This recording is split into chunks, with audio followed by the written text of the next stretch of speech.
All right, hey everybody, it's time for another SEO Unmasked, episode number 9 today, on Wednesday this week, September 27th of 2017. I'm Garrett Groff from Reach Creator. I'm Steve Vincent Ramley. Deletto.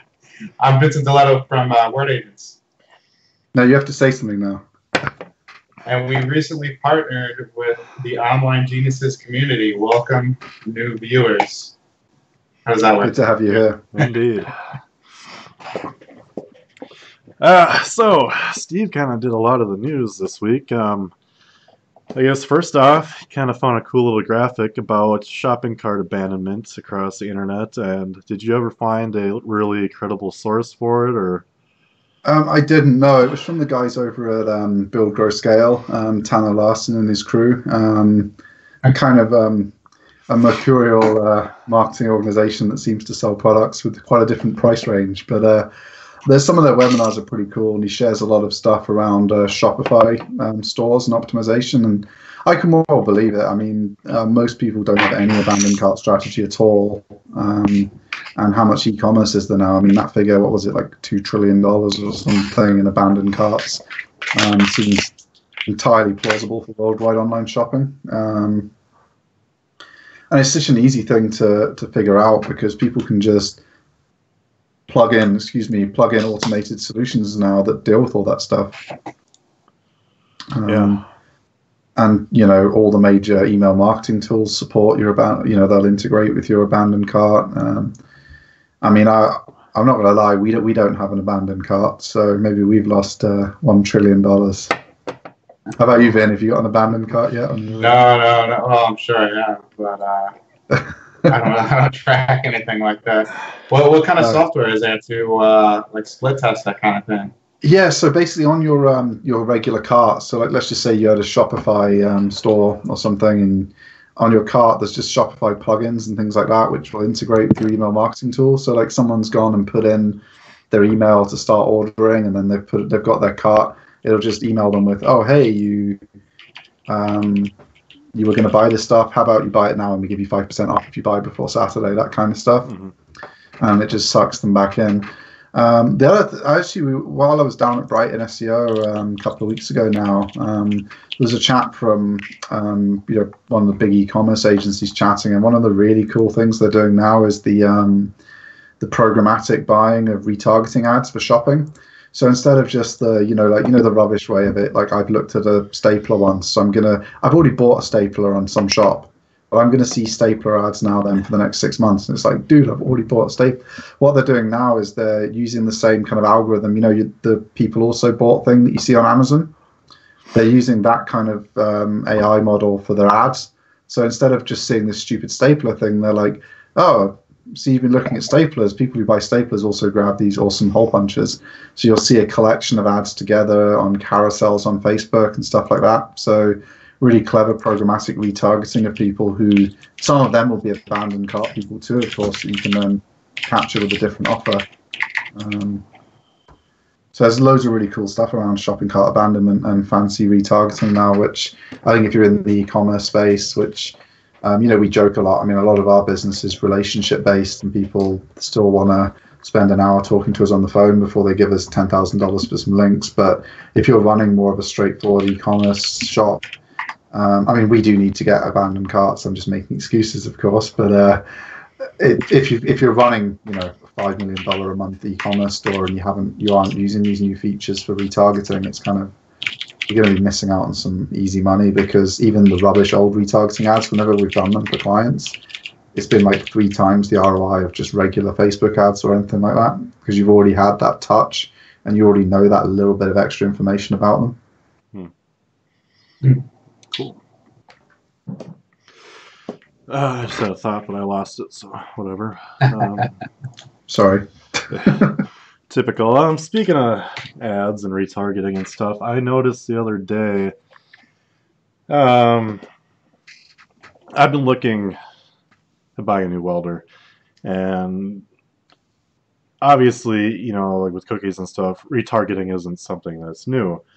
But I haven't seen ads like this on YouTube. I had been looking how to do something on a lathe, and I don't remember what this particular video was about, but I hadn't seen these little ads underneath the actual video before, and I wasn't sure if that was something new for YouTube specifically. Yeah, I haven't seen them at all, and I haven't got an ad blocker installed on the Kindle Fire yet, so I'm on YouTube a lot on there, so I would have definitely seen them if they were fully out there yet. So I guess that's one of their new features you picked up on, or fairly new, I guess. Yeah. So I thought that was pretty interesting, and how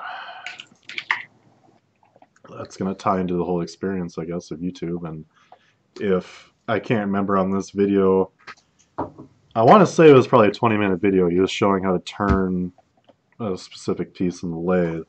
And usually in a video that long, they'd have some sort of either ad in the beginning, obviously, or maybe in the middle of it. But I want to say they didn't have an ad in it at all. And if this is going to be just a replacement, or they'll be in unison with an ad on the video and then the little ads below it too. But well, we chatted about that a couple of weeks ago, didn't we, around YouTube struggling to make profit. And I think, right. Yeah, it's great to see them try some different monetization, because I love YouTube. I don't want Google to decide here and sell it to someone else, like a cable company or something. But at the same time, I think we lost Steve. He's out. that good UK internet. Let's move on to the next one, I guess, while we're getting back. All right. What do you got there? So Steve had also found something about patent scamming, and I didn't really have a whole lot of time to look at it, but it looks like it's a documentary about how, you know, patents aren't exactly the protection that people think they are, and in a lot of cases it's perfectly legal for someone to... Are you back? I believe so. Okay. There he is. We'll go No back. idea what happened. The internet never dropped or anything, just Skype by itself. Well, picked me we up. were going to jump ahead to the patent scam, but if you want to finish up what you were saying there, Steve. Yeah, all I was saying was we were talking about how they were struggling to monetize, and I think interruptive ads, like the stuff in the middle of videos, is super annoying. So it'd be really cool to see YouTube make some money, but do it in a way that was less intrusive. And if showing really good product ads under the video makes them more money and means less interruptions in the video, that would be super cool, because obviously YouTube's a super valuable resource, isn't it? I mean, how do you feel about those pre-roll ads that they're doing, that have been there forever? Well, we joked about Ty Lopez. I mean, they're all junk because the people that buy them are selling nonsense. I'm getting really sick of the one with the golden retriever and the baby. Have you guys seen that one? No. It's for, I think it's an Amazon and commercial, and they have this Asian couple has a new baby, and the dog feels left out. And the baby is always reaching for this stuffed toy of a lion. So then the dad gets a little mane to put around the dog, and it's like this stupid song, like, I wish I could ask you how you feel. I don't know. And it's like, you can't skip it. It's like a 30-second one that you can't skip, and it's like, God damn. They pay extra for that privilege. Yeah. It's super dumb from a brand's perspective as well. Like, if you pay, here's a little, I mean, I haven't done one for a while, so they may have tightened up on it, but under the old rules on YouTube, if you did the ad, it may still be the current rules. If you did the ad and allowed people to skip, you got that 5 seconds or 10 seconds or whatever for free. So if you just wanted everyone in Gary Vaynerchuk's audience and Russell Brunson's audience, you got all of those guys, you were in the same market as them, you get your brand. So it could be like just word agents. All those people that are internet marketers would know about word agents for 15 seconds, and you only pay for the ones that watch your ad. And so you don't care. You just have an impactful first 15 seconds, and you can hit that whole audience up for free and only pay for when they watch the whole thing. So when they're actually making you watch the whole thing and there's no skip, they've paid extra for people who really don't want to see their ad to see it all, when they could have just shown it to you for cheaper or free and let you skip after you had the brand impression. So it's kind of dumb. I'm real curious how those back out for the advertiser in general, though, just because, you know, maybe it's just because, you know, I'm in the marketing world that it just drives me insane. You know, I'm clicking around, I'm searching YouTube, and it's like every other video, I've got to wait and do the 30-second wait, you know, to watch my video. And a lot of times, you know, when I'm browsing, it's the same thing like when we're browsing articles, we're just skimming shit. You know, we're not actually like, sitting there and watching the whole video. Right. So if I'm clicking through like 5 videos every 3 seconds, sometimes I get hit with like pre-roll after pre-roll after pre-roll.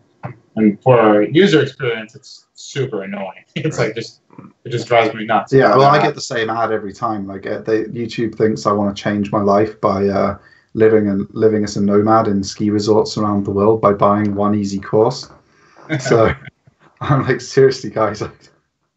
No, I get more like the big brand ones, like a lot of car stuff, that golden retriever one, but I think so you're more annoying. legit than me then. Yeah. This guy's just one pre-roll away from giving us $12,000. Let's keep betting. You know what, man? I'm one of those guys that religiously clears my history, and I don't let Chrome track anything in my history. So it could be that I'm just getting so generic ads rather than anything that's tailored to me. Probably why I never get those guru videos. Anyway. Yeah. You're just missing out, man. Change your life. You know, Yeah, one of those guru videos, the ads, one of them was like 45 minutes long. And I was like, all right. I stumbled upon a competitor, and it's a very small guy just like trying a different angle at the industry. And I decided to look into him, and I found his YouTube channel, and he had like those 20-minute long explainer videos that was really pointless. So I dug into him more. I found his Reddit handle, and needless to say, there was some inappropriate content on his history on Reddit, but I thought that was pretty funny. Yeah. You know, maybe that should be a don't tweet this. If you're a business owner, don't expose your Yeah, I Reddit. actually went through my Reddit about a month ago and cleaned that up. I use a username that people probably wouldn't. You'd have to do some serious digging to find it, but Yeah. but still, it's like you never know. Sexy Cheeks 914, everyone. Sexy tweets. Yeah. Anyway, Steve, the patent scam. What the hell is this, man?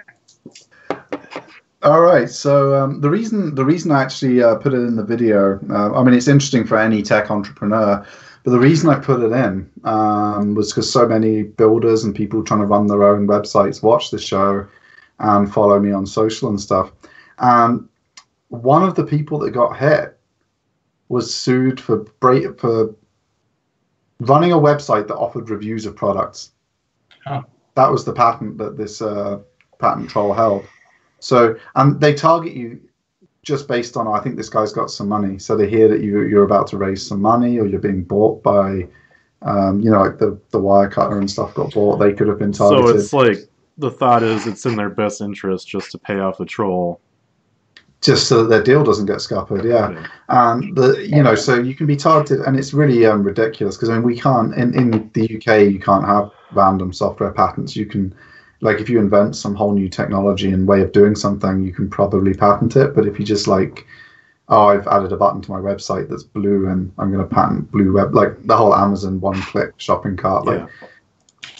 What? How's that a thing you can patent? Like the idea that you can buy things when you click buy that's not a technology. I mean, obviously they would disagree, and I only feel comfortable saying that now that their patent's over, so they're not really going to care about what we say about them.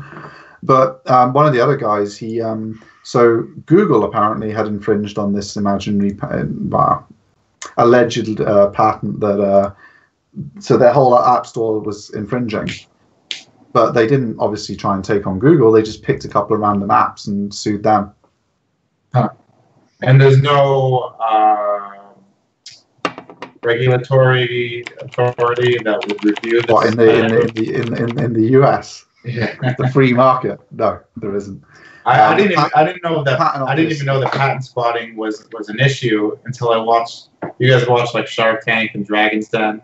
Yeah. The guy Kevin O'Leary, he's like a huge patent spotter, and he just buys them up just to do exactly what this documentary is about. Basically, squash, little entrepreneurs that are trying to make a buck for themselves. Yep. Yeah, it's a nonsense. It really is. It's something needs to change with it. I mean, I watched his. I haven't. I was going to be watching the full movie today, but some personal stuff came up, so unfortunately, most of today's been a bit of a nightmare. But I did watch his original sort of half-hour pre-expose, and he's pretty determined, this guy. So I'm looking forward to watching the whole movie because he went round to all these offices where these patent trolls were registered.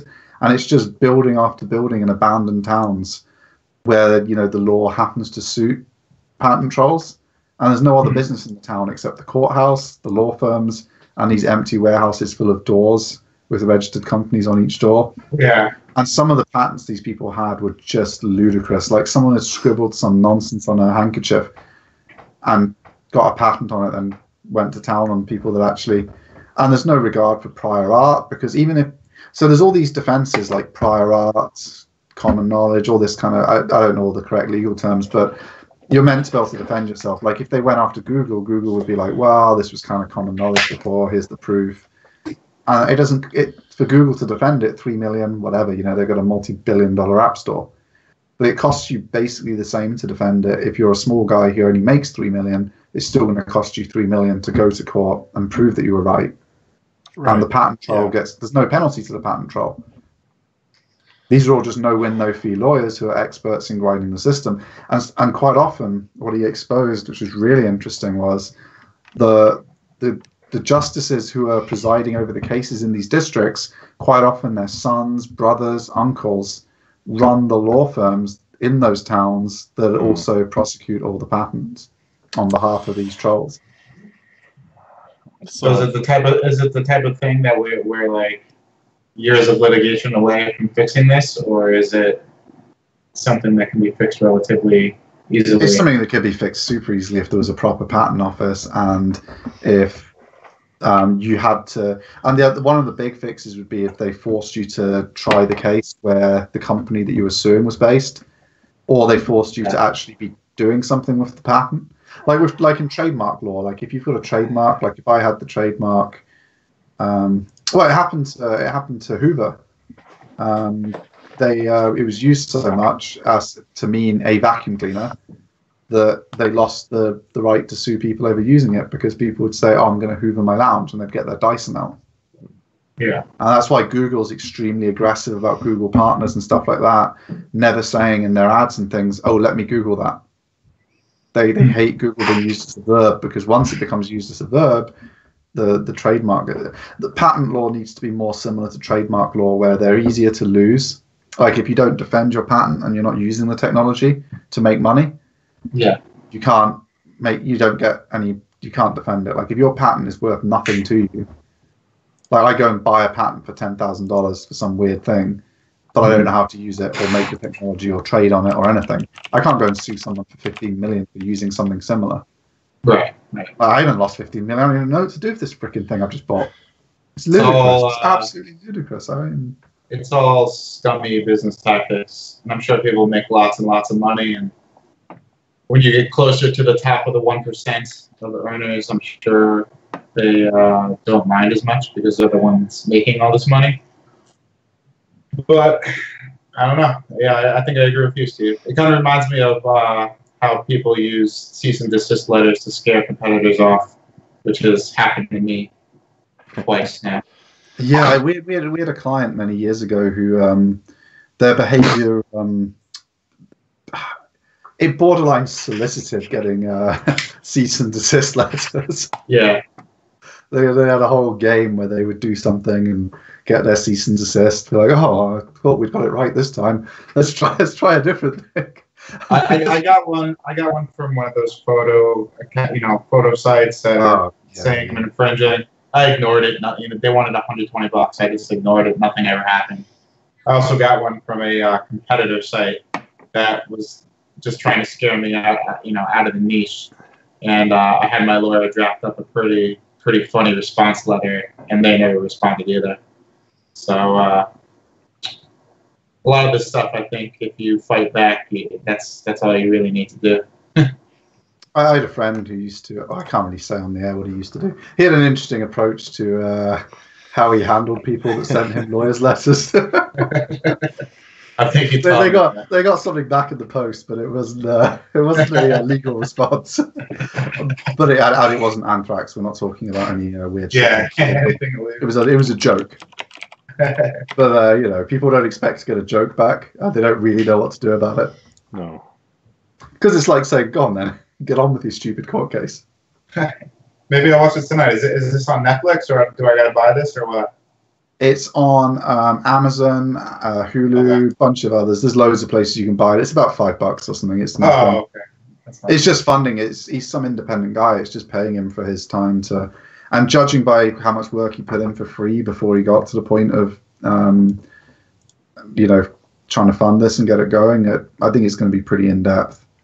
Cool. So definitely get a nice cup of tea and settle in for an hour or so because. He went into so much detail beforehand, and he's got. You look on the page that we're linking in the description. He's got 40 entrepreneurs that he's. It was just a couple of people he covered in the half-hour intro. He's got 40 people now. There's going to be some cool stories there.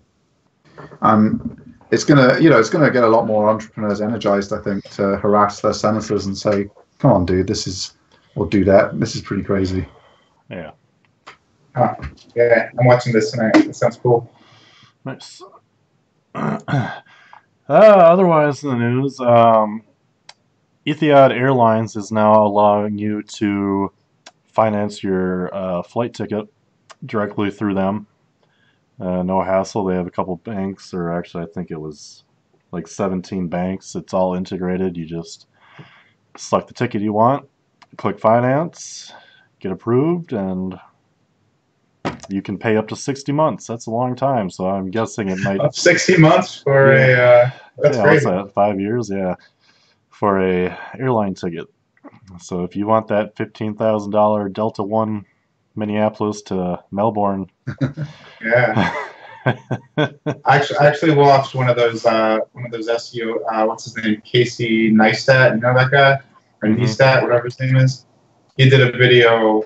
He got comped one of those Emirates Airlines first class tickets. He gets a lot of comps. Yeah, he got a 30-minute shower in the air. They gourmet meals. It's not. They don't give you 30 minutes. You get 3.5 minutes or something. But still. Maybe I got that. Maybe it was 15 minutes. I don't know. But it's still pretty awesome. Yeah, it looks like a floating home in the air. So that's pretty cool. Yeah, I know pretty that wild. You guys are points nuts, right? For yeah. But I mean, I'm quite happy in business class as long as I get to lie down for the whole flight. I'm fine. It doesn't need to be. I've never.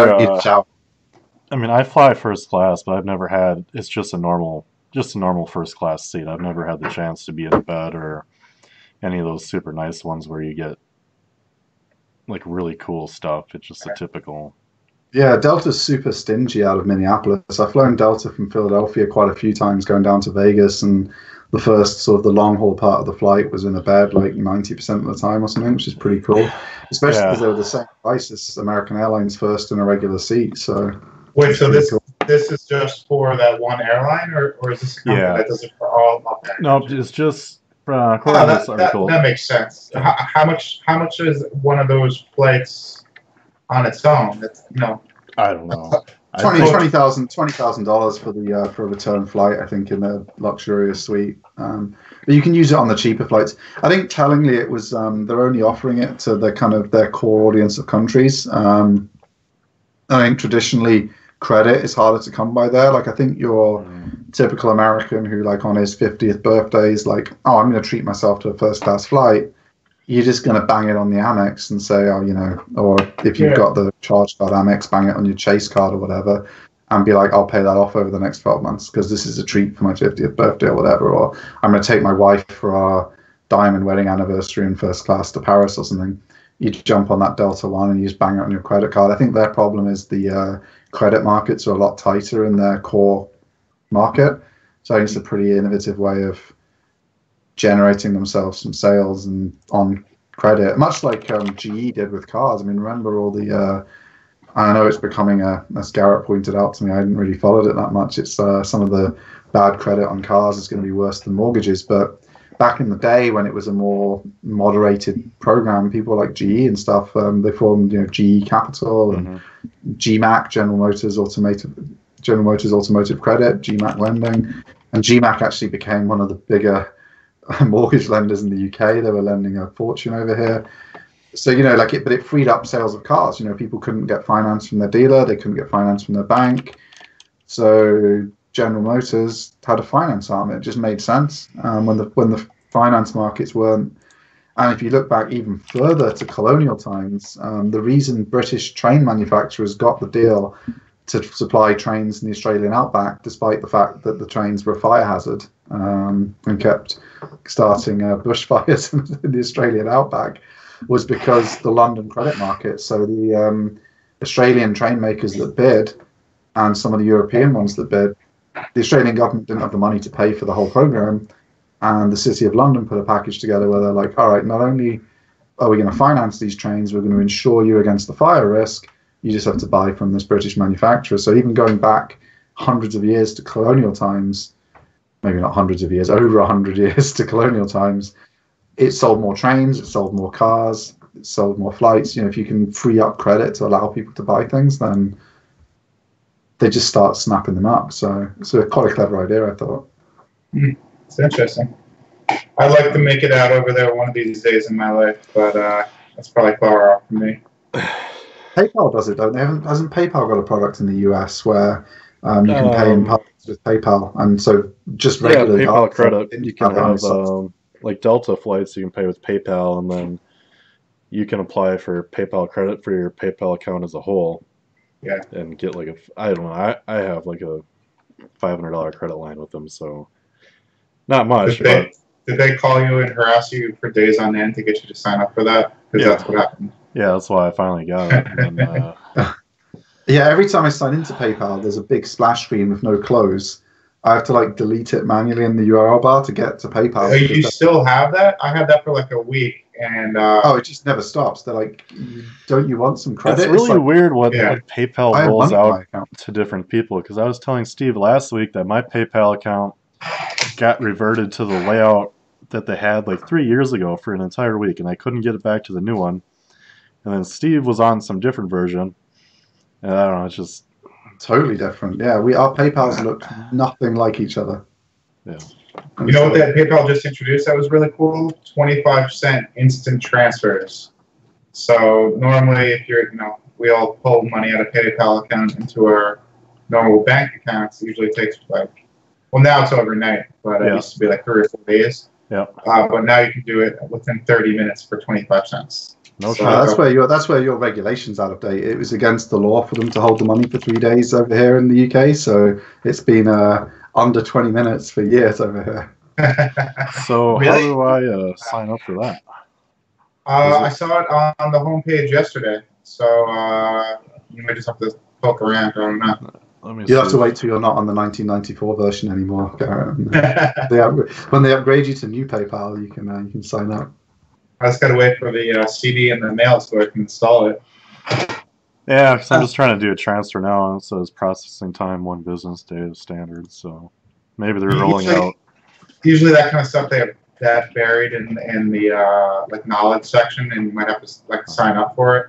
I remember back in the day they gave tiered discount, breakpoints on the commissions for if you earn such and such a month, but they wouldn't give it to you unless you signed up for that breakpoint program. So might be something. Yeah, like they still do that if you're a PayPal Pro member with their virtual terminal and stuff.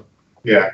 Do you have an account? I think I asked you this. I need to get an account manager rather. Yeah, because we're I am over here with the UK part of the business. I think Garrett is as well now.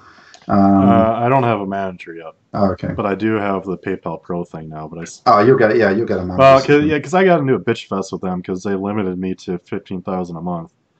Otherwise, they're gonna freeze it for 60 days, and I got kind of pissy. Like, I've had this account for a decade, never had a charge back. I have all my tax documents with you. I have passport photos. Like, I'm not some jihadist stealing money, Yeah. They seem guys, we've got 10 of the most bored NSA guys watching this video now in history, because we've said the word anthrax, we've said the word jihadist, and so now like there's 10 guys at the NSA watching this video through, like, oh man, we've got to watch this to the end because it says in the rule book, but these guys are talking about SEO and marketing.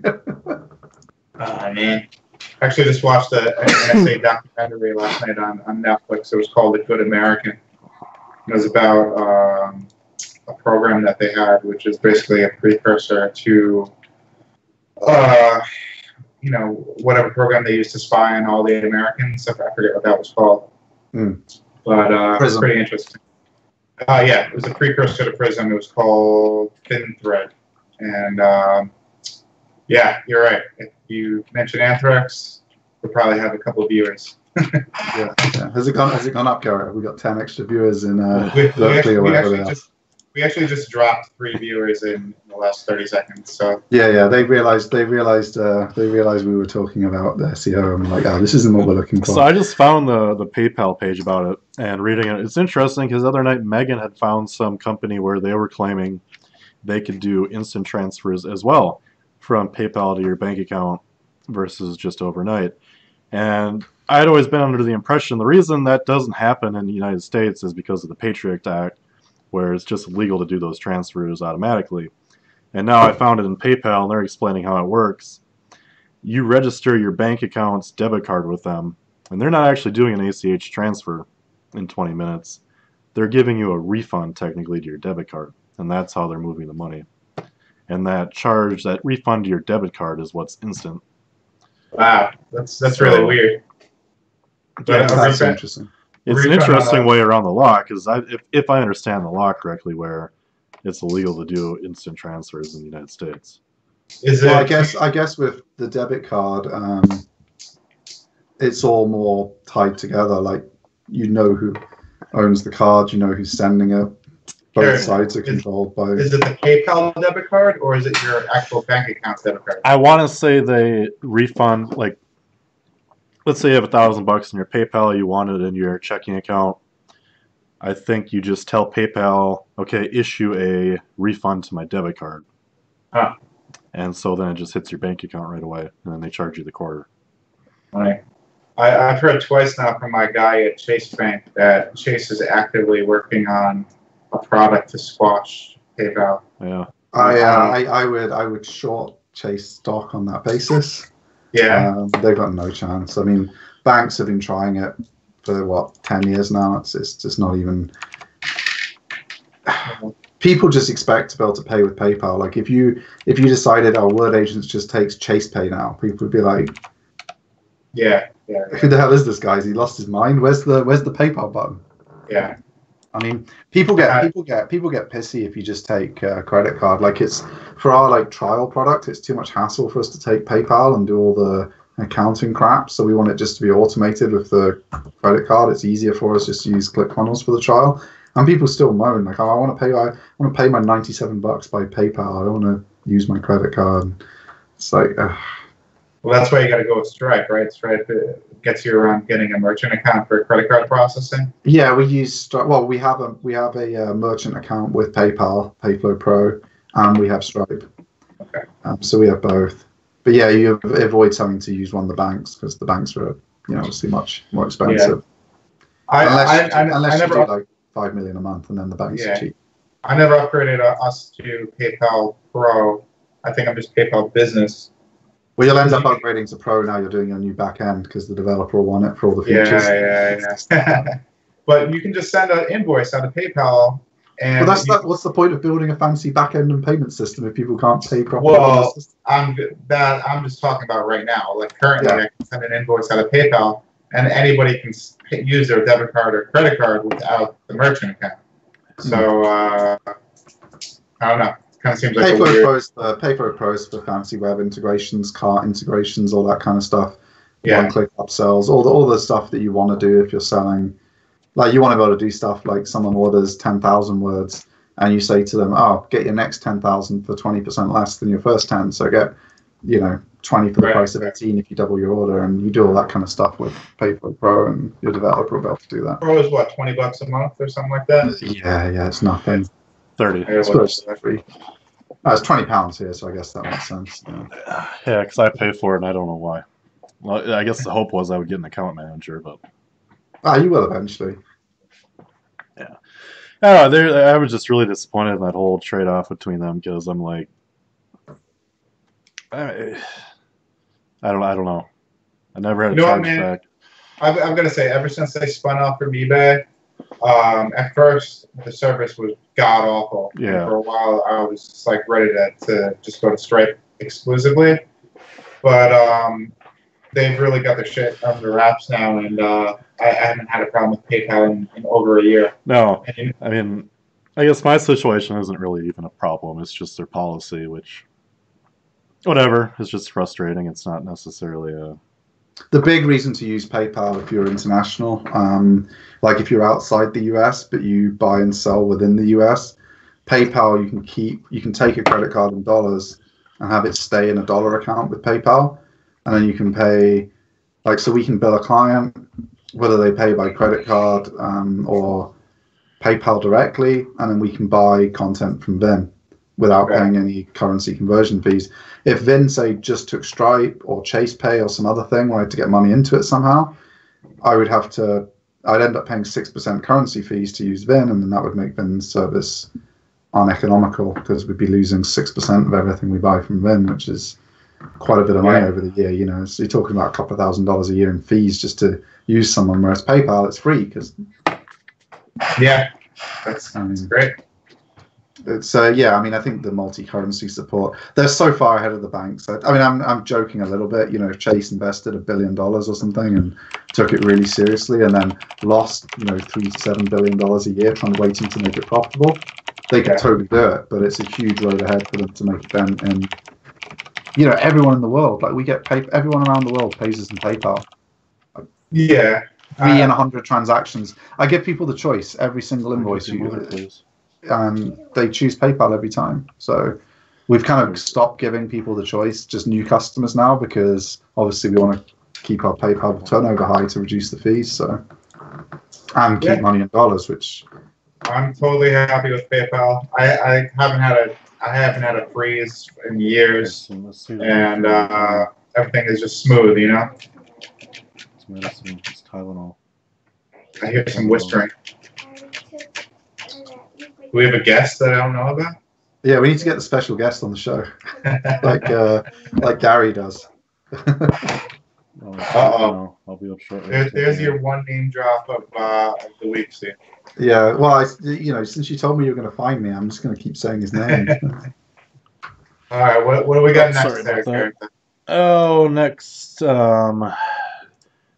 there's an article from UK SEO Services, which I believe is implying that Google is getting better at knowing the difference between straight up copied content and instances of where duplicate content is probably acceptable, like in e-commerce or something where you typically run into that issue.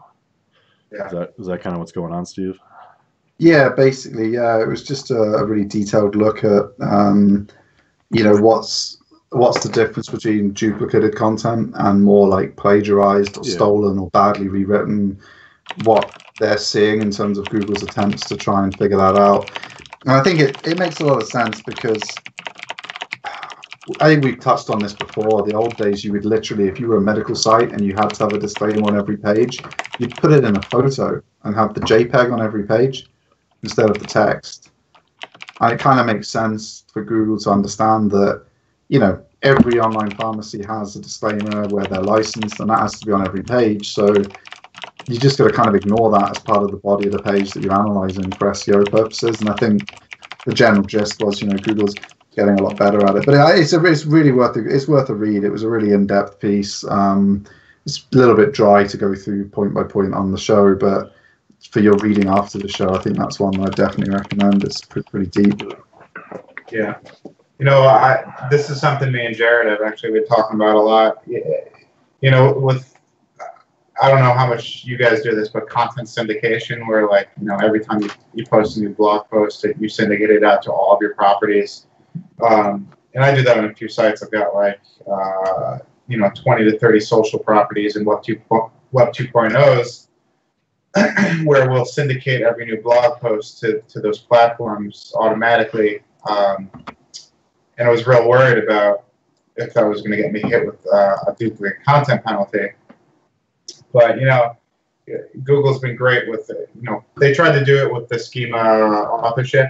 We talked about that before, but you can just do an attribution link for, original article found here.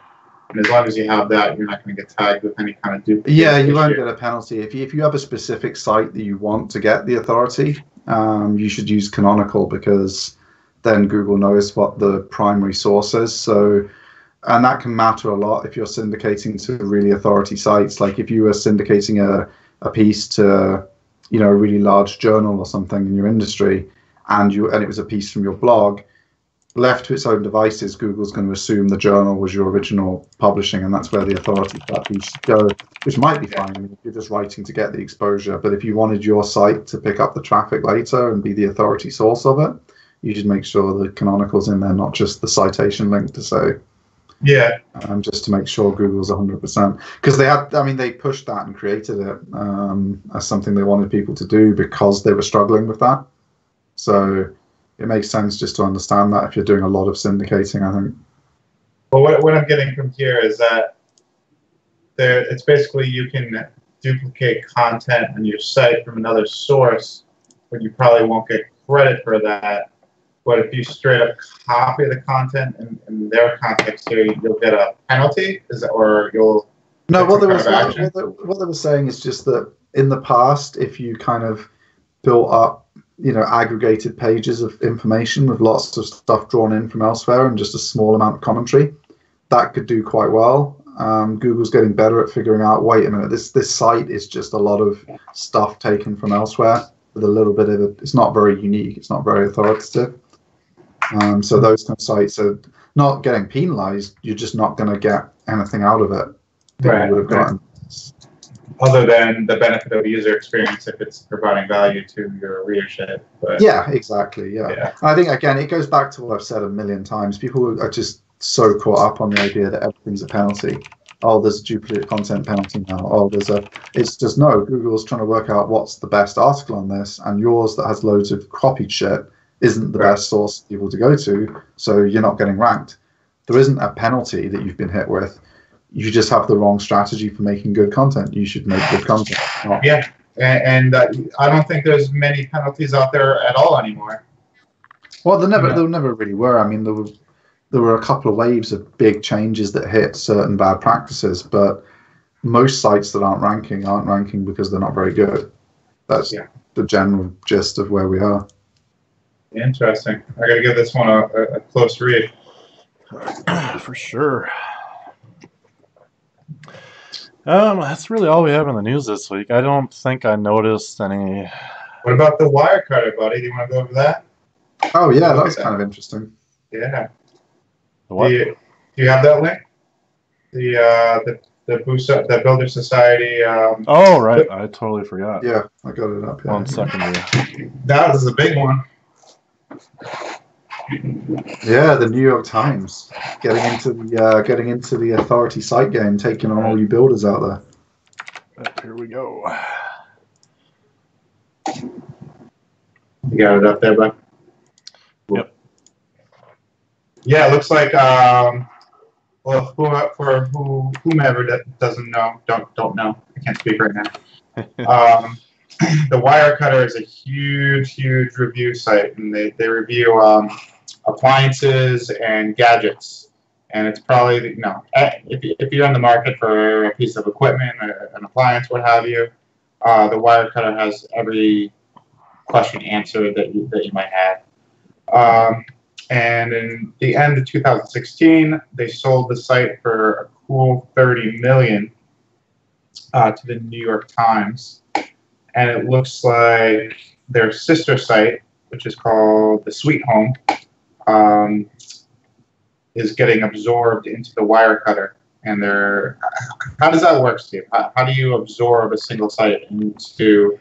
There's actually a couple of SEOs do this. I won't say who, obviously. I mean, they blog about it a little bit. You can find them if you look. But they do this on a kind of industrial scale. So they'll start a site in a niche, and they're not spending 30 million like the New York Times. They're spending maybe 500,000, 1 million, but they buy other sites in the niche that are a bit underloved that do, like if they want to get to like 1 million views a month or something quickly. SEO osmosis, they call it. Yeah, you merge it in. You buy sites that have a similar enough overlap but enough difference to make it worthwhile. I think the difference between these two is the Sweet Home was a lot broader. It has all kinds of stuff in there, like, I don't know, shower curtain reviews. And I looked at it ages ago, the Sweet Home. It's a pretty huge site by itself in the scheme of things. It's a decent site. You'd be pretty pleased to own it by itself. Yes, I guess they just figured that like the Sweet Home is overlapping with the Wirecutter too much in some areas where the Wirecutter is better. But the Wirecutter would benefit from being broader because it has so much authority now. So I guess what they're hoping is that what they lose in not having two places for some of these products now, they'll gain in all of the Wirecutter stuff, the Sweet Home stuff, ranking better because it's on the more authoritative Wirecutter site. Now, originally, I'm just wrapping my head around this. Originally, the owner of the Wirecutter also owned Sweet Home. Is that correct? Yeah, I think they came together. And they sold both sites for 30 million to the New York Times. That's what I think happened. Yeah, I think they came together as a package. Yeah. Yeah, it's smart. So the New York Times or whoever's operating the Wirecutter now is going to benefit from combining the authority of these two gigantic sites, and it makes sense too. From what I'm reading, it doesn't seem like there was a reason to have the Sweet Home as a standalone site anymore. No, I mean, if you think about it from the New York Times point of view, if like the Wirecutter is 28 million of this deal and the Sweet Home's 2 million, like growing a 2 million property to 10 million is a complete waste of time for the New York Times. Mm-hmm. So from their strategic objectives, they're looking at big numbers. They want to turn this into 400 million. All right. So they've got to be thinking bigger than. Do you think they scale to new areas with the Wirecutter, or do you think it's more of the same going forward? I mean, I guess with this strategy, it's the stuff that's on the Sweet Home is going to become bigger, and it's going to become big sections on the Wirecutter because they've got to scale that up now so that it's not like you go to some bits of the Wirecutter and it's less good. Yeah. So I guess areas they didn't cover before that the Sweet Home covers, they're going to cover in more depth now when it becomes a Wirecutter branded content piece. This is a real uniquely interesting situation because the Wirecutter is straight up an SEO arbitrage site, and that's how it started. The guy started in the same circles that we're in. So it's going to be interesting to see how a gigantic organization scales, something that was probably started in somebody's garage or basement.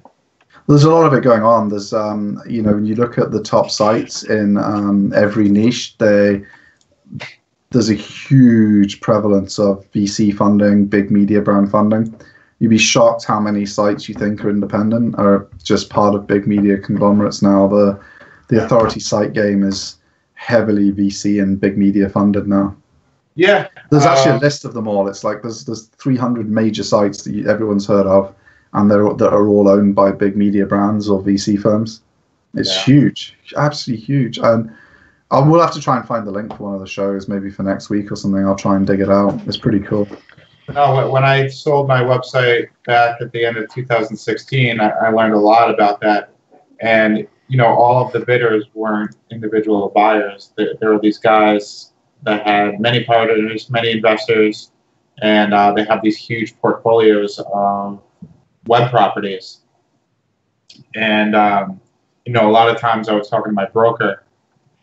They just it takes like 2 seconds to find the buyer for the site because these portfolios just grab up any inventory that they can possibly get their hands on, and it's telling. I think. There's a lot more potential in these sites than we might even realize. Yeah, there is. It's huge. It's huge. Yeah, Steve and I have been talking about starting to dabble in that. Yeah. So you'll have to watch our live show in Las Vegas to hear more about that. That's live. That one won't even go on as a recording. You have to watch live. Yep. It's going to be there's going to be a real hardcore Don't Tweet This in Las Vegas. We're going to have a few special guests that are going to share some stuff you've really not heard before, and it's going to be just live only. We'll probably have to do like a Facebook Live or a Snapchat story, or I don't know, some of this newfangled shenanigans instead of this YouTube shit. We're going to be sharing some pretty sick stuff in that live from Las Vegas show. This is kind of unrelated, but popped in my head. I don't know if you saw that message I sent you. I don't know if it was last night or the night before. I had this wild hair at my ass about doing a 36 hours of SEO for charity, where I pretty much stay up for 36 hours in front of the camera and start and build a site from scratch and go through the whole thing. I'll have to write some content myself and do all the on-page and just keep going and going and going. And obviously we're not going to see any results in 36 hours, but thought about doing that. I don't know, you say that now, you end up selling that bad boy for $1 million, and then you have to give that to charity because you promised. You'd be like, this is the most successful site I've built. I just made $1 million in 36 hours. And just change the name. Congratulations, Hope for Heroes. Although, I mean, that would be a worthy donation for your 36 hours of grinding. So, SEO website creation for charity. What I think would be cool would be to do like a 36-hour call-in or something like that, where Garrett's just there and you can just ask him anything. It doesn't have to be about SEO. Like, it just has to be any vaguely interesting topic. Can you imagine how drunk I'd be after like the first 2 hours? Yeah, I think it would take about 15 minutes before you storm off. I would just have all my friends call you and bust your chops. Yeah, that's for charity. Well, they got to donate to call. Like, you got to. We'll have some kind of like thing where you go in, you donate your $15 to the charity, and then you get through to the girl, and then you eventually get through to Garrett, who will answer your question in a very grumpy manner. Yeah, in a very grumpy manner. Yeah. He knows a lot of stuff, though. I mean, if you want to know, I mean, you've probably noticed on the show, like whenever he comes on, like he's always been doing something manly beforehand. He's like, "Oh yeah, I've been looking for a new blowtorch," and so if you want to, if you're one of these tech geeks like me that doesn't even doesn't even do my own cleaning and ironing, doesn't know how to do anything, and you want to ask him like, "Look, I've fucked up my door. How do I fix it?" Yeah. I fixed the dryer yesterday. Somehow, there you go. Somehow a metal clothes hanger got sucked through the lint filter and got stuck in the blower. Speaking a different language, buddy. Yeah, exactly. So already. Look at there we go. There we go. We've got a title for it. We've got the SEO stereotype busting 36-hour charity handyman marathon. I don't think that's going to fit in the title tag words, but we don't need title tags, man. It's going to be one of those cheesy ClickFunnels pages, and Garrett doing a video. Hi, I'm Garrett. You're watching me right now here in my garage, fixing my dryer. Yeah. All right. Anyways, I think I had just said I hadn't seen any news about an update this week, but Barry over at the Roundtable covered something this morning. Of course, Barry. More typical update shit, but looking at some of the algorithm forecasters like Certmetrics and Algoroo and SEMrush, I mean, you can see a trend. It's like every week you kind of see like it's up and then there's no volatility, and then it's up the same day every week and then kind of downish. Yeah. And then this week was a pretty big spike. It's 2.4, about what was that, like a 15% increase in volatility over the other peaks. I don't know if that's worth mentioning, but I guess some people had some comments. Kind of seems real-time Panda related. Yeah, I saw a pullback this week in keyword rankings, but I saw like a 15% boost in traffic. So kind of weird. My main target keywords moved up. The secondary keywords, for this that I was also targeting within the same content, pulled back. But overall traffic went up by about 15%. I think what people are going to see is more and more consolidation towards the actual answer pages performing better. So you think about what Google's trying to do with RankBrain and understanding queries. Before, you would do, best blue widget for people with pink toes or something. Now, Google can just understand that parts of that query are irrelevant, and if they just find the site that does the best blue widgets reviews, that's the one they should return. So I think people will see quite often when there is an update to Google's understanding of queries and when they're playing around with that stuff, which is one of their main investments because of voice search. Like, they get one shot with voice search. It gives you an answer. It doesn't give you 10 and then you scroll down to 100 to find one. It gives you an answer. They really have to understand what you're asking. So I think people will see without any keyword movement, people will see significant changes in traffic as Google improves. And if you were relying on the long tail in the kind of old-fashioned keywordy sense of where you guessed what people might type in, and instead of the long tail in terms of answering really deep questions, you'll see, even though your rankings won't change for individual keywords, you'll see less traffic if you're at the end where you were just doing the keyword-based long tail, and you'll see increases in traffic if you were answering questions more deeply and you were doing the long tail that way. But your rankings will stay the same, because for best blue widget with pink toes or whatever, you'll still show up where you did. But the person who had a better page that answers the actual intent of the question might just get the extra traffic anyway, because Google shows the right results for that query or what it thinks you really want to see. So I think people will see that quite a bit. Yeah, there's definitely something going on. It's been like 5 weeks now that we've had a shake-up like every week. And I just think it's just a fundamental change in how they're evaluating search queries. Mm-hmm. Well, we want them to improve them because, like, as a user of Google, it's still not good enough. Yeah. Like, it's frustrating at times. It's frustrating. It's frustrating when it doesn't understand the page. Like, I was looking for investment products for my child, tax-free vehicles to save for her for when she's 18. And the top result on Google, including in the answer box, has a big disclaimer on the page. We don't compare these products, but here's a list. But they had loads of copy, best children's ISA product, best this, best that. But on the, so you can stuff the titles and then put a massive disclaimer on your page saying, oh yeah, this page doesn't have what you're looking for. And Google's returning at #1, So I'm all for Google understanding the content, the words on the page better. I'm all for Google understanding what you actually want better, because that would be fantastic if they got really good at that. And then we just have to get good at actually, you want to show up for that stuff, actually compare these goddamn products instead of pissing me around with a disclaimer. It's good for everyone. It's good for the user, and it makes websites actually do their freaking job. Yeah. So we shall see. Go Google on that front. I say make it better. Keep investing in that understanding of words. Yeah, it's just it's frustrating as hell, because I personally, the way I do my optimization is I basically just reverse engineer the top 10 sites for a keyword. But if Google is going to come in and completely reevaluate what type of pages are going to show up for that keyword, that's basically putting all my work to, makes it worthless at that point. I just have to redo it again.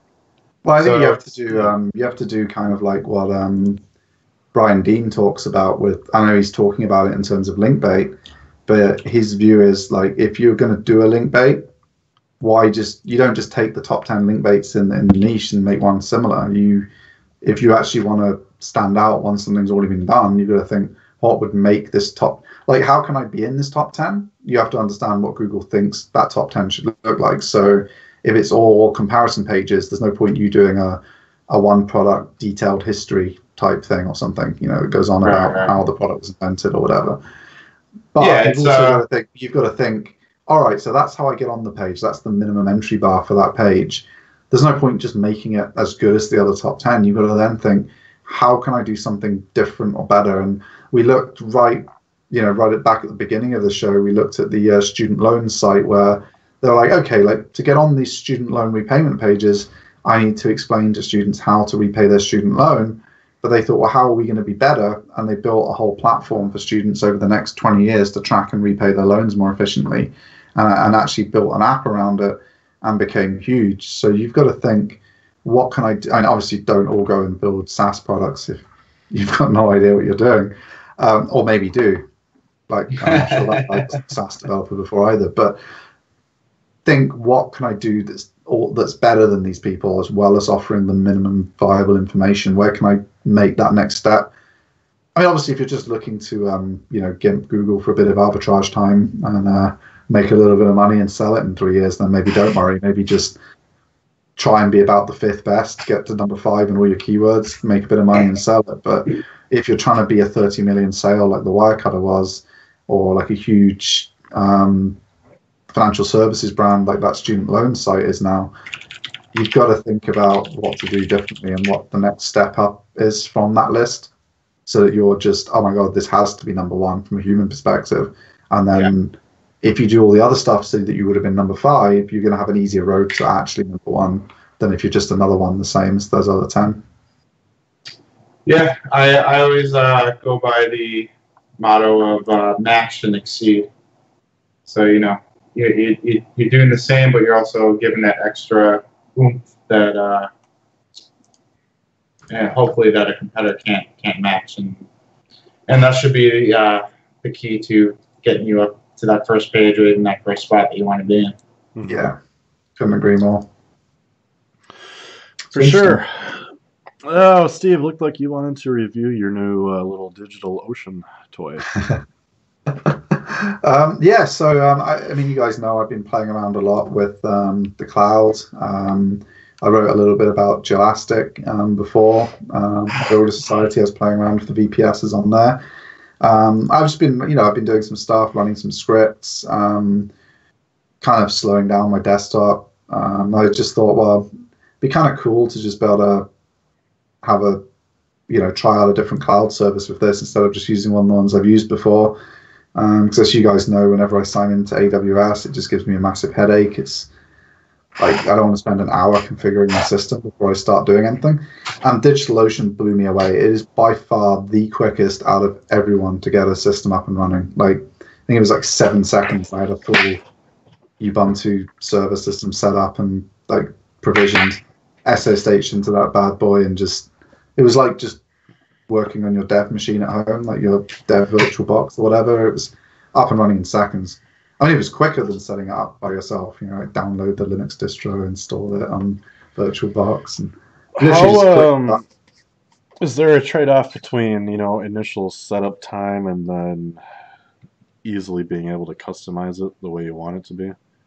Yeah, you basically get a raw install, so you can do whatever the hell you want with it. Well, let's say Azure, it takes about 45 seconds to a minute to spin up a small machine, which is obviously longer DigitalOcean, but let's say I want to set a static IP address. I can do that in like 5 seconds in the Azure platform. Can I do that in DigitalOcean? Yeah, they have IPs, they have all kinds of monitoring stuff. They have a lot of stuff. I mean, I don't know if they would be suitable for the huge companies that are on Azure and on AWS that have really, really crazy infrastructure setups, because, well, clearly they don't have, like, there were nowhere near as many options as on AWS and Azure. So clearly but your basic, the size most of us are going to get, you can do your load balancing, you can have multiple machines, you can split storage out of your box. So yeah, it was pretty cool. I mean, the speed and convenience was definitely there. Like, if you need to just get a box up and running and test something out, you can just be getting straight on with deploying your code and your infrastructure on there without worrying about any hassle. And I found it easier than some of the platform as a service people, because like Heroku is fantastic once you've got it all set up for your project, but you've got to get it all set up for your project, whereas you just want to start coding and not worrying about the final deployed state, because you're not deploying initially. You just want to get building, and like, I want to get a quick Django REST framework API up on DigitalOcean. I don't know, I feel like it'd be slightly quicker than Heroku if you'd never used either of them before. Obviously, now that I'm familiar with Heroku, it's like, it's a wash probably. Like, it's But yeah, no, I was really impressed with it. Pricing is, what starts at $5 for something that you could run a small app on. Cool. Yeah, I was really impressed with them. I thought they were more like, I kind of imagined they were more just like, you just were buying an unmanaged VPS, which you are, but it's got some nice extra features. Like Garrett was saying, there's a lot of stuff that they've kind of automated that. So yeah, I don't know. I mean, I still kind of feel like sometimes you're better off just kind of sucking it up, forgetting that you want to use Ubuntu and using CentOS, getting a managed VPS from one of the big managed VPS providers, and because they provide you with a lot of support. But a friend of mine's convincing me that all the things they do and tell you that are really worthwhile that they're doing is super simple, and you can learn them in a few months. So I'm testing them out and seeing if I can learn them in a few months and run my own servers a bit more efficiently. So, cool. Yeah, so pretty cool. Check it out. Cool, man. All right. Oh, this week I have something called Stencil. I picked it up from AppSumo for the $49 lifetime license or whatever. Basically, what it is, it's kind of like a cool, lightweight image. I guess you can call it like an image creation software that's used for. I use it for making Facebook ads and shit like that. It's really heavily aimed, like I said, at social media marketers and bloggers and small businesses where you might not have the budget for a graphic designer and you kind of have a half-ass idea of what you're doing. And there's a ton of stock photos. That's like the whole reason I picked it up. Like 100,000 stock photos I got for $50. So that was pretty cool. It works pretty well. I mean, obviously, it's not a very sophisticated Photoshop, but for me, that doesn't know how to use it anyways. I can put text and an image and some, like, you can see in this little video that they got all sorts of junk you can add, little features to your pictures, and just download the image, stick it on Facebook, and pretty cool. I don't know if you can still pick it up on AppSumo, but the deal's gone, I think. It's relatively cheap, and they have a free version. You can make 10 images a month for free. So, yeah.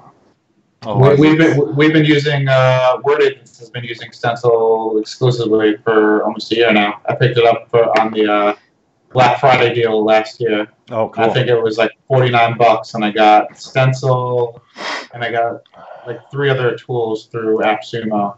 But nice. Stencil is the only one that I still use daily. We were using Canva before that, and Stencil is very similar to Canva, but it's got a few more cool features.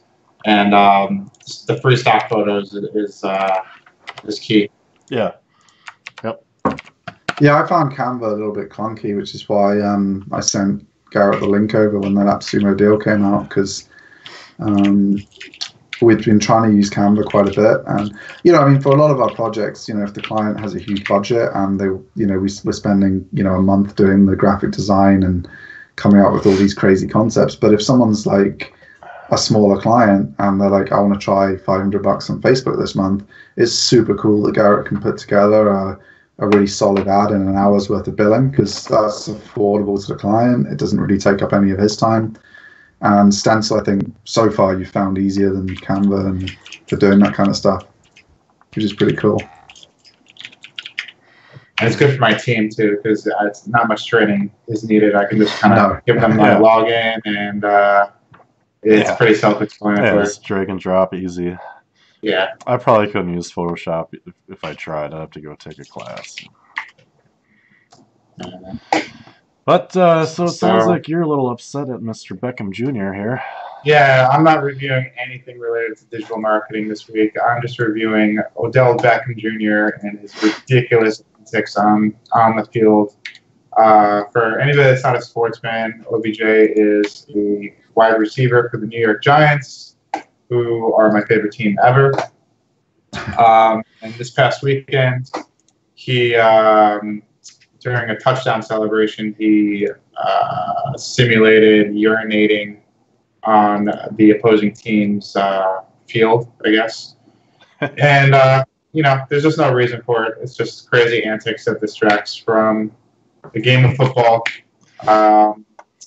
And I agree that OBJ is, a great talent. We need him on the field. But his crazy, childish antics have have got to go. Because, quite honestly, it's embarrassing. Yeah. So that's my review. Hopefully, OBJ. I think that's the NFL's special skill now is people only talk about the ridiculous antics and politics they're up to, and no one talks about the games. I haven't seen anyone talk about a game on social media in like forever. And you go back 2 years, it was just all arguments about Giants and Jets, and now it's all like urination and kneeling. It's like, what the hell? I thought NFL meant sport, not like I'm watching Fox and Friends. Yeah, I mean the Giants were supposed to come out this year and be a very dominating team, and it's been a lackluster performance. We're 0-3 right now after 3 weeks, mostly due to some poor offensive line play, but mostly due to the toilet facilities in the locker room not working, and the players having to go on the pitch. There's absolutely no reason for these antics, and I hate it. Didn't Randy Moss pretend to take a shit on the? Do you remember like a decade ago? He like pretended to pull down his pants and take a shit at the Giants game against the Giants or something. He did that, and also Terrell Owens, like either before or after he was on the Cowboys, he did that in the center field on the Cowboys giant star that they have in the field. Yeah. And there's no place in football for football divas. OBJ came out and said that he doesn't really care that his penalty pushed his team back to like the 5-yard line. It's all about him is what it is. And he's a great talent. He can be a game changer, but he can't see past the fame and fortune aspect of all this, and it really kind of takes it down into the shitter. I think the NFL is going to continue on its massive decline for quite a while. I think they need to fix so much stuff to get people to, and it might be too late. I mean, once you start losing people, it's really tough as a sport to convince them that something's changed. Like once people break the habit and they cancel their Sunday football subscription and they do different things with their family on a Sunday, it's like, maybe football's good again, but I like fishing on the lake now. I think we really did see the peak in, I'd say, between like 2010 and 14. Those years are great for football, but since then, and it's been a lot of bullshit, a lot of news that has nothing to do with the game. And like you said, nobody talks about the game anymore. It's all about all the other shit. It's a shame. Yeah. So that's what I got to say for my review this week. I'll have something cool to talk about next week, I promise. I had the opportunity to go to the Vikings home opener this year. My father-in-law's buddy has a suite there, and he had a couple of empty seats, so we went, and they were playing against the Saints with Adrian Peterson, and man, it's just wild how. So we're sitting there, and Adrian Peterson comes on the field, and they have the decibel thing on the big screen out there, and it's like 150 decibels of people just booing at him. And then I'm like, yeah, well, whatever. He said all that shit, how he's going to get revenge on the Vikings, and he hates us, and blah, blah, blah. I'm like, okay, whatever. I mean, I don't really care, but I can understand people booing really loud. But the weird thing was, a week later, I'm over at my neighbor's one night, and I'm telling him, like, yeah, I went to the game, and it was so loud when they were booing Adrian Peterson. And Daryl's like, what are you talking about? I'm like, yeah, they were booing the shit out of him. I couldn't even hear. I was talking to my father-in-law. I couldn't even hear him. It was so loud. It was like shouting to Jim to talk to him. And Daryl's like, they muted all of it. They didn't even, they had nothing. And I'm like, well, I thought that was weird. And then back to Randy Moss. I think what did he get inducted to the Hall of Fame this year or something? I can't remember. I think so. He was giving some speech, and we're in the suite, and I'm eating, and I'm watching him do it on the TV before the game. And I'm like, Jim, does he look like he's jaundiced? His eyes are just like yellow and like not looking good. And he's like, yeah, kinda. And then later on in the game, like, his whole speech was just rambling on and on about Denny Green and this really weird speech. And finally, someone's like, no, he's just stoned out of his mind and can't even like formulate a sentence. And It's just like the state of the NFL as a whole. Like so many kids look up to these players, and then you wonder why things like this happen. And I don't know. Yeah. Yeah. I'm not even They do everything they can though in American sports to make sure they at least go through the motions of an education before they turn pro. Like the soccer players in England, they can be on it. They can be signed at like 14, start playing at 16, and never, they don't finish school properly. They don't go to college. Yeah. Some of them can't do interviews because they speak so poorly and stuff like that. Not all of them, of course, but a number. And it's like they seem to do, everything they can to at least go through the motions of like, well, they have to go to college. They're going to play college ball. They're going to finish some kind of education. It's kind of a shame that it doesn't seem to really show through in the behavior afterwards. Yeah, they in baseball here, I think we talked about this previously. They're basically signing high school kids to futures contracts, and that's crazy to me. That just blows my mind. And they're, in basketball, they're dropping out in their sophomore year to join. A lot of kids are just going straight out of high school. Yeah. So, if baseball was big here, kids would be playing in the minor leagues at 15, 16 or something. yeah. It's the leagues have no interest into the personal well-being of the players, further than how much money they can make the league. So, but hey, if it's a good game, I'll watch it. Yep. Anyways, you guys have your don't tweet me stuff ready? Yeah. Let's see. It's more LinkedIn shenanigans. I just wanted to talk a little bit about why practitioners always win on social platforms. And I think a lot of people, you can read all this theory and it's like, oh, do these ads.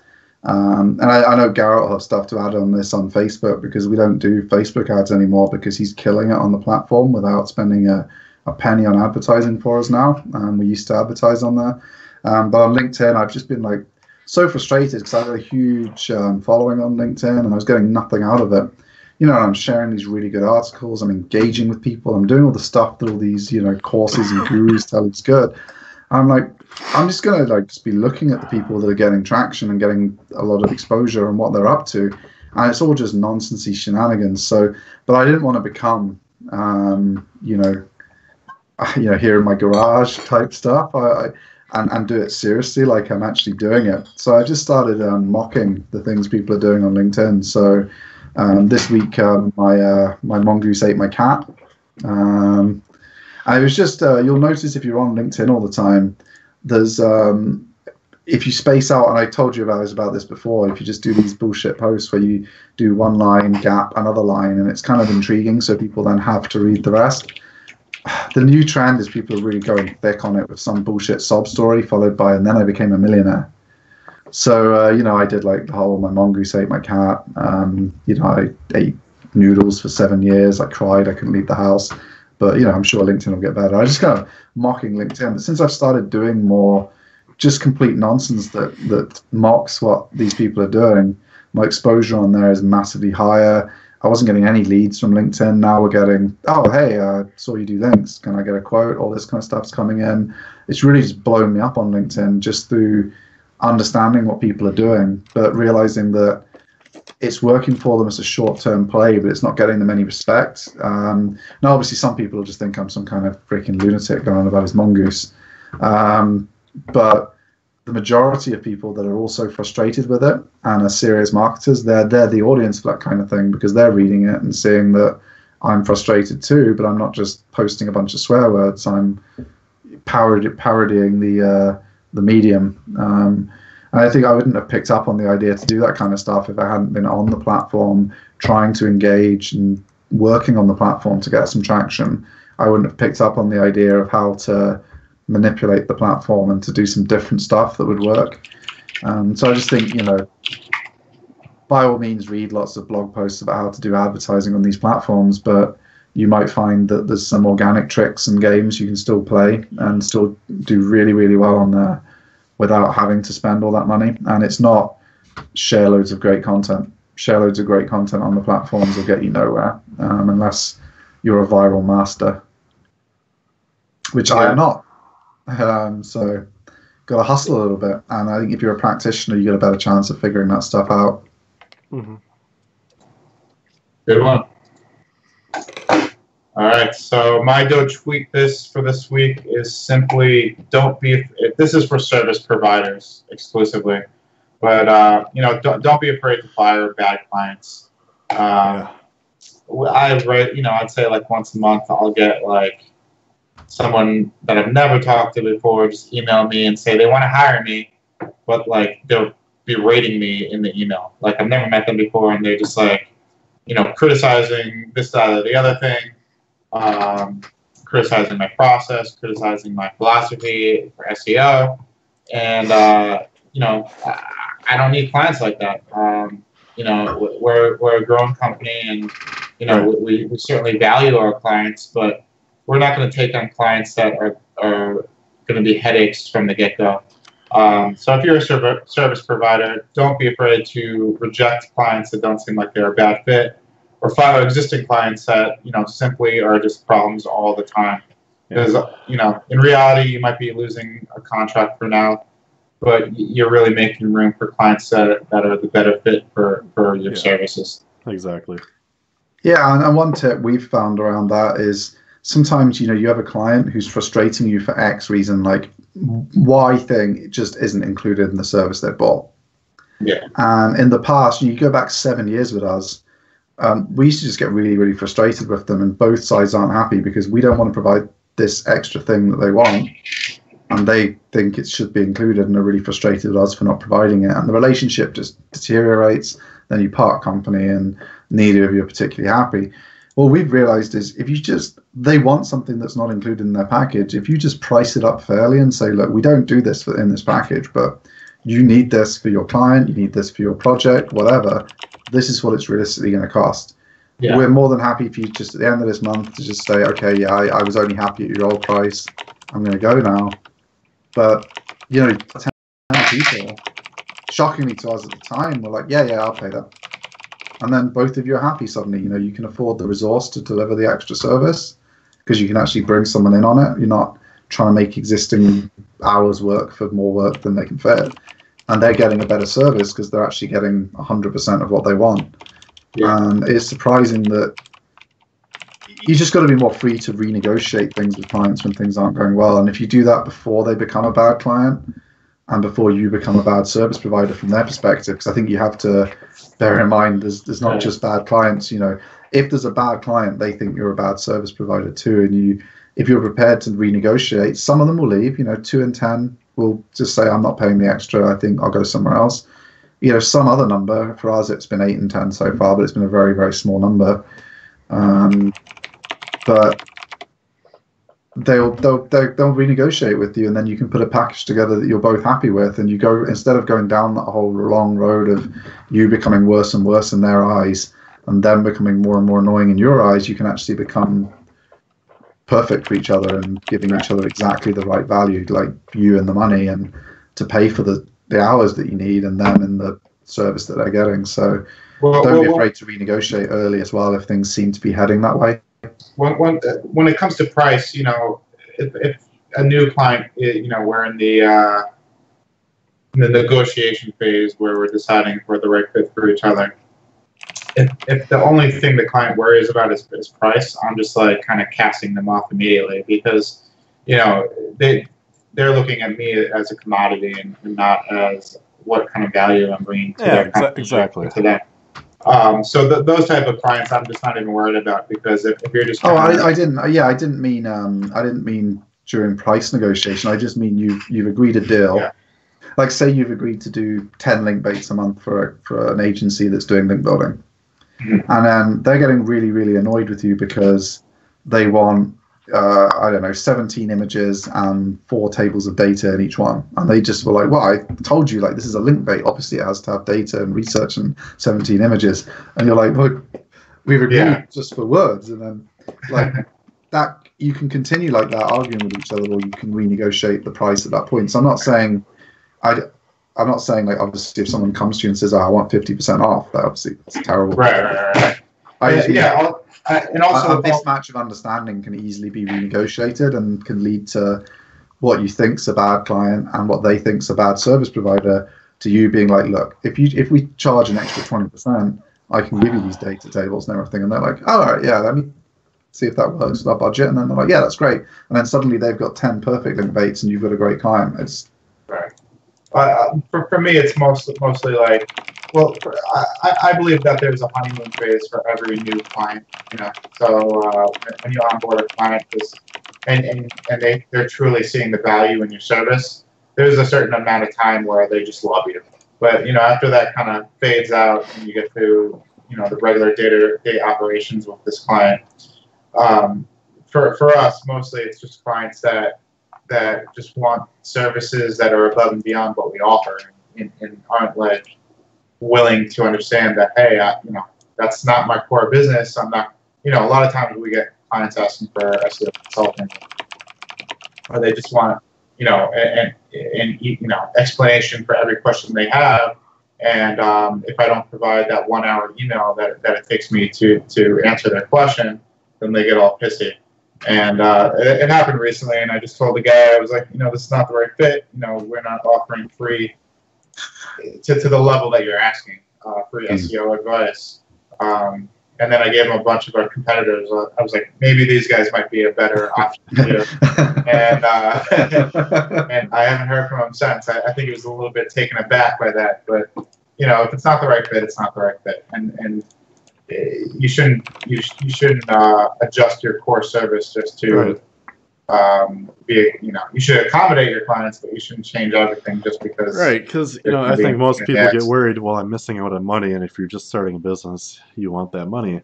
But in reality, you're probably like losing more money because you're spending so much extra time to keep these people happy when you don't agree with it. And all of a sudden you've spent like 50 hours of your own time on this client. And you could have done like 5 clients in that 50 hours that week. Yeah, no shit. That shit I was spending weekend.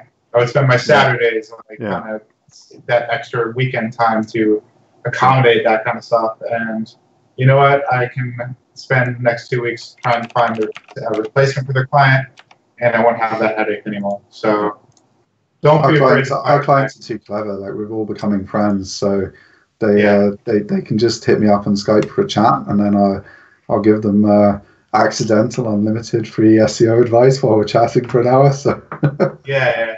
Well, that kind of stuff, you know, Steve, that's basically how you and I got together, and I like that. And I think a lot of new clients are taken aback by how laid back I am and how conversational I can be, and right from the get-go. But I think that's needed. But when somebody starts taking advantage of that's when you got to reevaluate the relationship.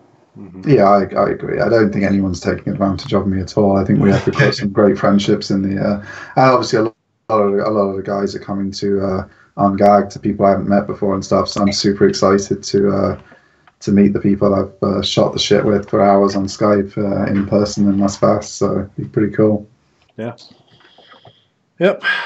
This week, I was trying to like figure out how exactly you phrase it.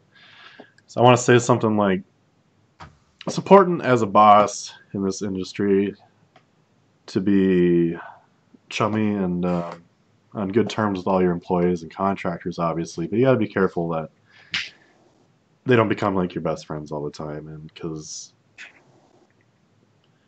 there might be times where, you know, I've noticed I don't exactly talk to all of our contractors a lot, and they all are all getting to be really good friends and tight knit, which is cool for office culture, I guess you can say. But I just try to stay out of it for the most part, because if I became their best friends all of a sudden, and I have a reputation of coming down kind of hard on people apparently out of nowhere, it really screws up that energy you have with people versus just kind of staying on the sidelines. I mean, going out to drinks once in a while, whatever, but not being their best friend. And I don't know how to put it in words. Does that even make sense? Yeah, it does. I think it's important to have a little bit of that separation. I'm a little bit too relaxed, probably, which I guess can cause a surprise when I have to be different than that. but it's kind of Garrett and I have very different styles, which I think works quite well as a team because Garrett's more he's definitely more analytical when it comes to day-to-day stuff and what people have done. Quite direct with his questioning about the result of his analyticalness. I think that's another point really that kind of blends with that. I think different management styles can coexist quite well if everyone was. I guess like if you had all of the same type of manager, you can easily drift strategically, whereas Garrett and I pull a little bit in different directions. Just to mention Gary again, we can't all claim to be schizophrenic and pull from both directions like he does. Like the rest of us are just one fucking person. So we're not all magic guru man that's both people at once. So building your team so you actually have the different strengths, not so that you're just one guy pretending to have opposite strengths that are completely schizophrenic. And he definitely has cognitive dissonance about that. But anyway, actually building a team where people have those different strengths and pull in different directions, as long as you deploy yourselves correctly and in the right parts for those skills to get the best results, you can actually all work really well together despite pretty huge differences in personality type and general behavior and feelings about things. Yeah. Very true. I mean, I couldn't work with a communist, obviously, but there's a limit. Capitalism all the way. I think the biggest reason I don't get too involved in our core team's musings, my sense of humor is kind of fucked up, and like words mean nothing to me, and I say a lot of like not politically correct stuff because it just, to me, words just, I don't care. It means not. And I think people would probably just think, "Oh my God, this guy I'm working for is a fucking racist, bigot motherfucker." I'm the same way, buddy. I never approached the racist area there, but well, it's generally best. There's certain types of joke now that are not really jokes anymore. Yeah.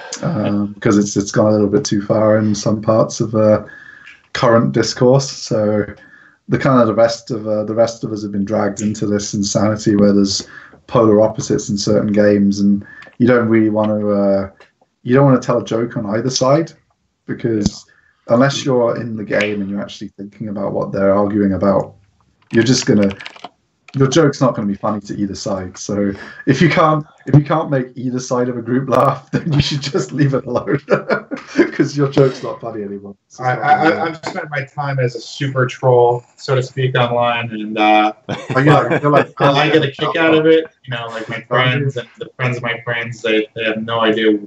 They just think I'm a giant asshole. Yeah. So Yeah, there's some stuff that I pray to God people never find.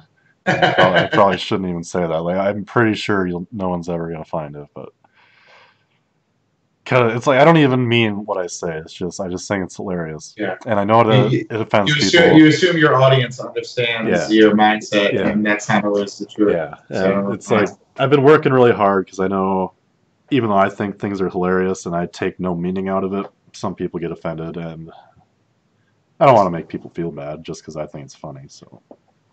Yeah, and I think that's something you get just through growing up. But like Garrett's saying, he's gone and deleted some stuff from Reddit from, when he was a teenager or something, and it's like back when you were a teenager, like it's the equivalent. Teenager, we're talking like a year ago. Yeah. Well, maybe.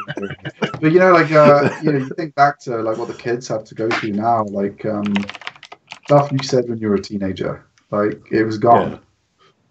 And it was stupid because you were a teenager, especially in the UK where underage drinking was pretty much compulsory, like, and not underage like 20, like underage here is like 14, or like 11 now I think it's come down to, but you drank underage, you said stupid shit, and I wouldn't want any of that stuff to come up again, because like it's just nonsense, it's just drivel, like idiot shit that kids were saying to each other. It's not like, but you type it on a thing and it's like, well, that's his handle, that's his thing now. If he runs for president 50 years later, well, he once said a couple of bigoted things when he was in high school. It's like a permanent mark. So I think kids these days have to be so careful because people aren't forgiving of no matter how long ago it was or whatever stupid thing it was, or you were just a kid. And you also got to think about their perception too. Like our perception is we remember a time without internet. These kids are immersed in it as soon as they're born, and it is reality to them. It is very real. So even to us, we can say something online, and it might not mean something too serious for us, but for a child that's all they know, it's something very serious too. Well, when I was young, the internet wasn't really proper yet, so like it wasn't even a place where real people hung out. It was like a discussion forum on the internet was a room full of fake people arguing with each other. Like no one on there was real. Like it was, Salty Pants 97 against Misty Windows 63. It was like no one was real. It was just a bunch of random names arguing with each other about bullshit. Like it wasn't a real place. And I think there's been a transition between that where people have continued to say and do things that have, and then suddenly CNN's talking about them. And he's like, dude, I'm just some Mexican guy that did a few memes. Like, what the fuck? Why am I on CNN? I like put Trump's face on a WWE clip. Like, I'm not like some political activist. I'm just some kid like having a laugh south of the border at your silly politics. Like, why the hell am I on CNN?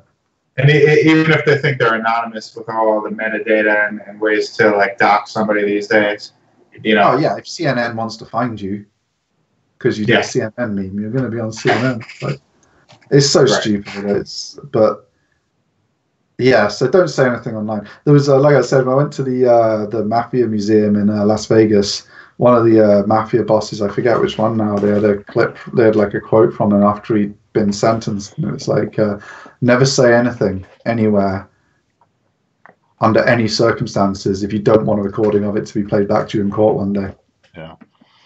So there you go, guys. Never say anything anywhere. That's a good tweet. Last night I was in one of the Facebook groups, and one of the white hat groups, and someone was asking about outreach and putting an unsubscribe link in your outreach letters, and I had made a comment or whatever. I'd been drinking last night, like I told you guys, and I gave a straight up answer, and gave my thoughts, and then someone was like, no, and I'm like, well, I disagree with you for this reason and that reason, and when you're doing mass volumes of outreach like we are, sending like 10,000 a week, you kind of like need to do it regardless of this and that, and it's CAN spam compliances and all this. I'm like, saying why.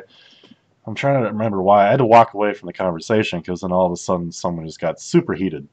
Like, that's not how it works. This is how it is.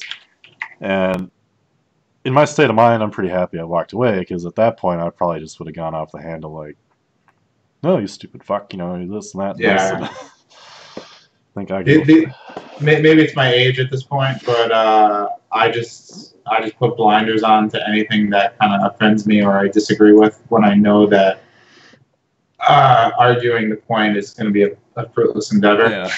So of course I woke up this morning, I'm looking at my phone, and it's, I guess Garrett Kraft doesn't have anything to say anymore because he didn't answer, and it's just like, still don't. Yeah, it's just like you have to in this industry because there's so many jokers out there that are like, I mean, I've actually spoken to a guy who legit was like, oh yeah, you guys are too expensive on outreach because I can just buy like a list of 1 million webmasters and spam them all, and I'll get 20 links, and it cost me like $100 for this list. I'm like, yeah, but you can't do that for a real brand or a real site. Like, no. You'll get them fined like $1 million. You've got to you got to CAN spam, opt-outs, never email them again from the same company. Well, then this guy's argument was, it's B2B. CAN spam doesn't apply to B2B. And I'm like, dude, where the fuck are you even getting this shit? Like, you're cold emailing somebody in mass amounts. That's spamming. Yeah, it doesn't apply to proper B2B. Like I see Vin's email. If you wrote a unique email, hey, I saw you on LinkedIn. Yeah, I saw that. Like I'm actually. Yeah. But if you're doing, no human interaction at all, I'm going to send 1 million emails out and hope to get 20 links from it. You're pissing off 900,000. Yeah. 9,900,000. Yeah. Whatever. It's insanity. Like to think that would be a good idea, but you know, there's a good 30% of people in our industry who are down with the program. So what's the point of arguing with those people? I mean, they're so far off from the real world. You're not going to talk them around. No. It's like those flat earthers. You know, what are you going to do? You're not going to win. My rule is just keep your mouth shut. Yeah. If you abide by that. Where's the fun in that? You just got to mock them all and write about your mongoose eating your cat, and then you're sorted. Because they don't know what to say. You don't even get them comment. Although some woman went nuts at me on LinkedIn. Like, I don't know what the hell was wrong with this woman. I don't know.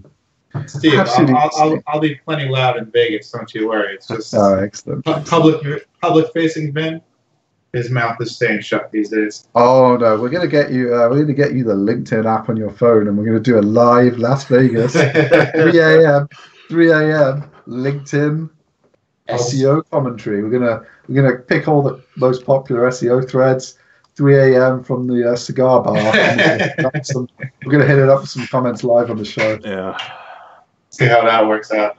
It'll be good. Well, I think that pretty much wraps everything up for tonight. Thanks for joining us. Don't forget to smash that like button. Make Sassy Steve happy over there. Share with your friends. Sassy Steve. Subscribe to our channel. Promise one of these days we'll have some guides and stuff up. Steve and I are actually working on some cool videos that I think hopefully we can start filming next week. Get those up. Yeah. Just got to deal with some stuff this week, unfortunately, but that's life. Thanks for tuning in again. I'll see you at the normal time on Thursday next week, 7 p.m. Eastern, and have a good weekend. Thanks for joining us. All right, guys. Take care. Later. Bye.